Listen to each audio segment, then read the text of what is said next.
Voting for Iran's next president is currently underway. The battle for the second highest office is in its final stages. A race that started with some 600 hopefuls is now down to just 4 contenders. The ultra-conservative cleric Ebrahim Raisi, military man Mohsen Rezai, technocrat and former governor of Iran Abdul Nasser Hemati, and a doctor as well as member of parliament Amir Hossein Ghazizadeh Hashimi. Out of the 4, the final race is now versus 2 contenders, Ebrahim Raisi and Abdul Nasser Hemati. Let's break it down for you.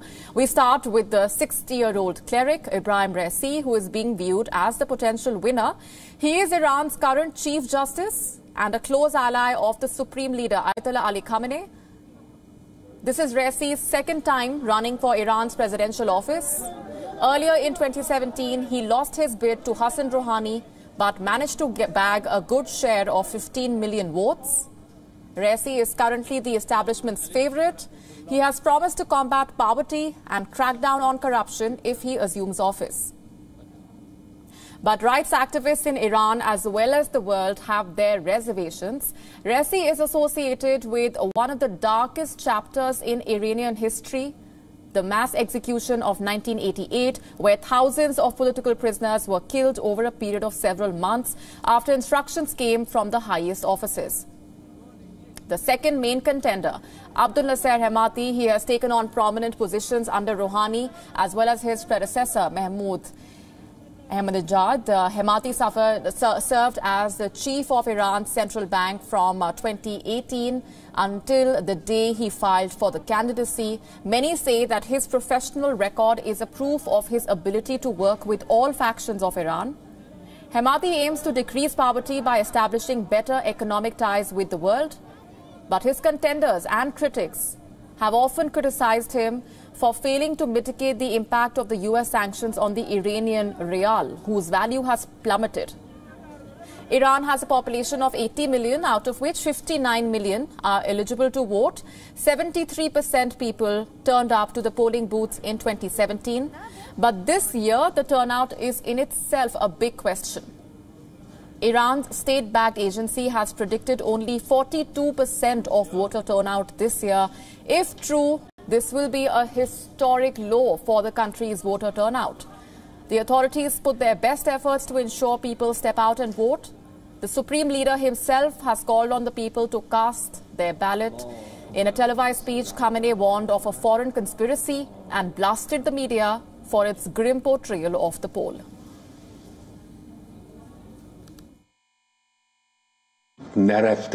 Speaking of our upcoming elections on Friday, it has been several months that American and British media and the mercenaries working under their flags are killing themselves to maybe question the elections and weaken the participation of people. They want to somehow make accusations against the elections in the Islamic Republic with all sorts of comments and remarks. If we want the pressure by enemies, including economic pressure such as sanctions and so on, to be removed or eased, the participation of the people should increase and our public support is shown to the enemies.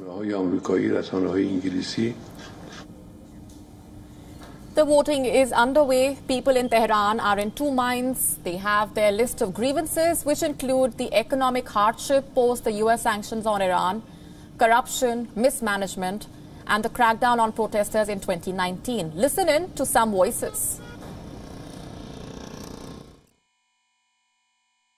I'm not voting because whether I vote or not, someone has already been elected.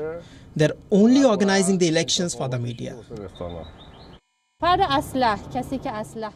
hope that the candidate I vote for will be able to overcome the economic, social and political cultural problems that exist and to move the country forward through his actions and save the people from economic, cultural and social deprivation.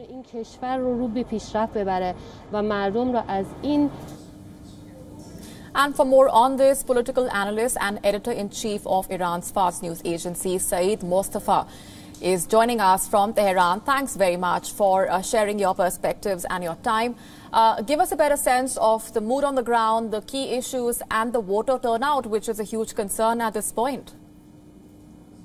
Hello, and thanks for having me. Well, as a matter of fact, all polls conducted by internationally accredited polling centers as well as universities like Iran University that runs surveys in joint venture with Maryland University of the United States, and their results are presented at think tanks like Atlantic Council. They've been conducting polls for the past several months. Their latest poll results showed that there would be a turnout of 53% today. Also, there have been other polls that have also offered the same numbers. What he just mentioned was the poll results of one of the Iranian news media. When you talk about Iranian polls, they have 4 questions. One of them is if you take part, and the ones that say it would definitely take part, they are not the the ultimate turnout, but some 70% of those who say that we would likely take part in the election would also turn out at the polls. Also, another indication is that normally Iranian presidential election turnout stands somewhere around 10% above the latest parliamentary election turnout. And the last parliamentary election was stood at 44%. So from my own experience today, I've been going across the city and I've seen many places in the capital. My gathering is that it would be above 50%, somewhere between 50 to 55.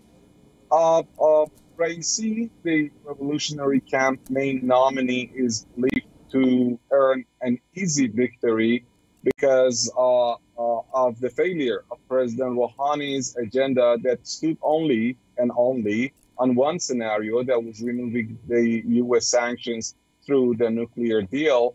And because of the U.S. hostilities and defiance of the nuclear deal, failed.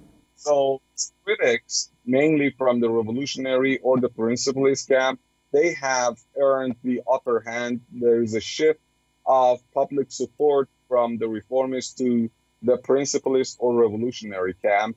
And their main agenda is reinvigorating domestic economy, expanding ties with the regional states like India, like China, like Russia, as well as others in and outside the region, like Latin America and Africa, anyone who's willing to work with Iran on equal footing outside the Western camp.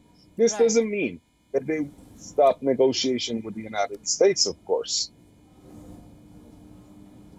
Right. Saeed Mustafa, give us a better sense also of the implications of the outcome of these polls in Iran for the entire region, also looking at what it means for India. Well, as I said earlier, the main agenda of the revolutionary camp and Mr. Raisi, who is widely believed to be the winner of this election, as he has a 60 to 65% lead over his rival from the reformist camp, Abdel Nasser Hemmeti, that you just mentioned in your report, falls on expanding Iranian economy, domestic capabilities, and potentials that have remained intact because Rouhani put much of his focus and efforts on just the nuclear deal. He did not do much with regard to developing domestic potentials. And also, he didn't do much about expanding ties with the regional states, while Raisi focuses on expanding ties with the regional powers and regional nations, especially the friendly ones. He's very much willing to work with these countries, especially those in the East, those in Asia, like India, like China and Russia, for not only reinvigorating Iranian economy, but also for diffusing the U.S. pressures through the sanctions, because the nuclear deal, if struck under the President Rouhani, it would be respected by Raisi and the establishment. If not, then negotiation would not be the only option for Raisi as it was for President Rouhani.